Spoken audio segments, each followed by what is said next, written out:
السلام عليكم ورحمة الله تعالى وبركاته. صلي على الحبيب قلبك يطيب، اللهم صل وسلم على سيدنا محمد. أتمنى أن تكونوا بصحة وعافية. اليوم إن شاء الله في هذا الفيديو بغيت ندخل للموضوع مباشرة ونبارك لكل مرأة جزائرية ربة عائلة إن شاء الله تصر فيها بالصحة والهنا. صدر المرسوم أو القرار تاع المرأة الماكثة في البيت اللي هي نفسها المرأة ربة العائلة، تكون مسؤولة على عائلة بالدرجة الأولى. جبت لكم المرسوم التنفيذي والمادة التي تنص على المنحة الجزافية الخاصة بالمرأة ربة العائلة والأشخاص كذلك المستفيدين من هذه المنحة الجزافية.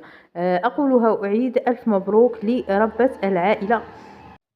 دونك كما على بالنا كنا نستناو منحة المرأة الماكثة في البيت، يعني كل مرأة ماكثة في البيت ما عندهاش دخل، ما عندهاش سجل تجاري، ما لا تملك بطاقة حرفي أو أي دخل مهما كانت طبيعته أو نوعيته، غادي تستفاد من هذه المنحة الماكثة في البيت. كما قال أو جاء على لسان رئيس الجمهورية عبد المجيد تبون اللي قال يزيد في منحة المرأة الماكثة في البيت. دونك هنايا كان جدل بين استحداث منحة جديدة أو منحة الأجر الوحيد اللي هي منحة التي تقدم للزوج مقابل الزوجة التي لا تعمل أو العكس صحيح. دونك هنايا ما كان حتى دخل لا في استحداث منحة جديدة لكل مرأة ماكثة في البيت ولا للإضافة أو زيادة في منحة الأجر الوحيد. دونك هنايا هاد المنحة داخلة في المنحة الجزافية وتابعة لوزارة التضامن. دونك هنايا نشوفوا هذه المنحة كنا نستناوها تشمل جميع النساء الماكثات في البيوت بما فيهم العازبات كبيرة السن، بما فيهم النساء يعني اللواتي ليس لهن دخل. ولكن للأسف المرسوم جاء على هذه الصيغة وجاء بطبيعة الحال بشروط. ما كانش منحة ما يكونش فيها شروط خاصة. كما ذكرت في الفيديوهات السابقة على منحة المرأة الماكثة في البيت، قلت ممكن تكون منحة المرأة الماكثة في البيت ولكن بشروط. يعني كل حاجة رانا نتقاضوها من الدولة ولا نستفادوا منها لابد أن تكون هناك شروط، وما من شروط تعسفية، شروط تعجيزية، شروط لا يتقبلها العقل.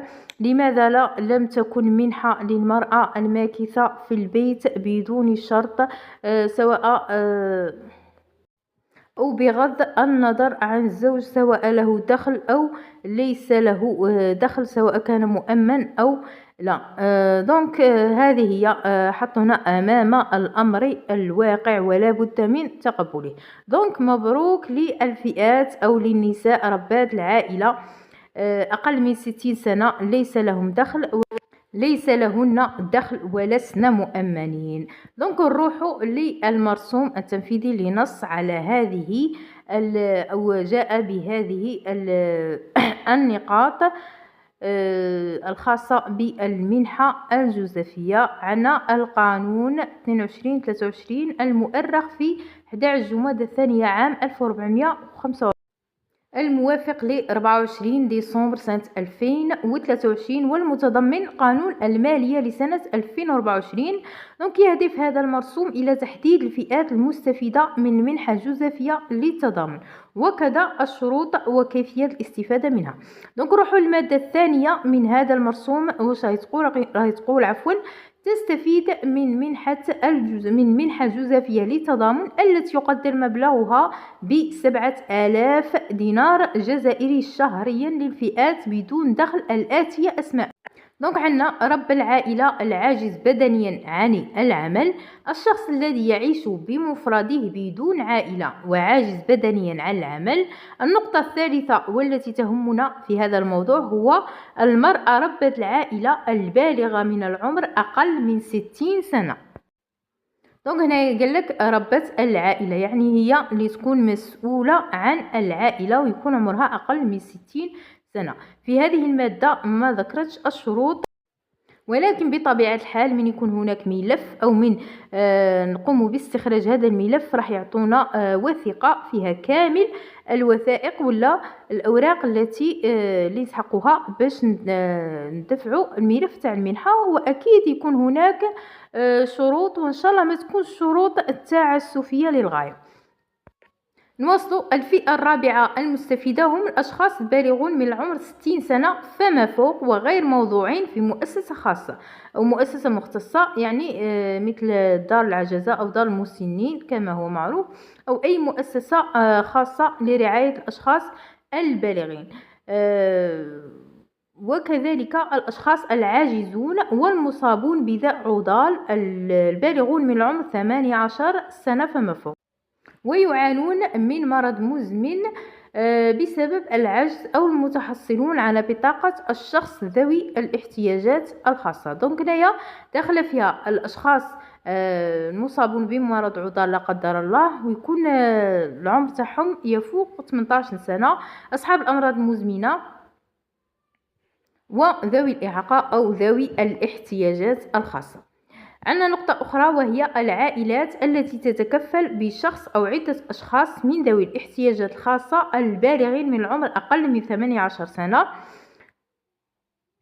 ومتحصلين على بطاقة الشخص ذي الاحتياجات الخاصة بنسبة أقل من 100%، وتدفع هذه المنحة لكل شخص متكفل به.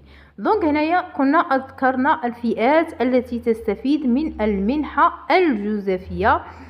ان شاء الله تكون وصلت الرساله او وصل ما حبيت نقول في هذا الفيديو. دونك هنايا ركزت على ربة العائله او المراه الماكثه في البيت كما كان مشاعا سابقا، وكم طال انتظارنا او انتظار النسوة الجزائريات لهذه المنحة، ولكن للاسف دونك هنايا بطبيعه الحال كما قلت لكم تكون شروط، من بينها تكون ممكن المراه غير حامله للسجل التجاري، تكون غير حامله لبطاقه حرفي، يكون ما عندها حتى من دخول من اي جهه، تكون يكون الزوج بطبيعه الحال ما عندهش مدخول،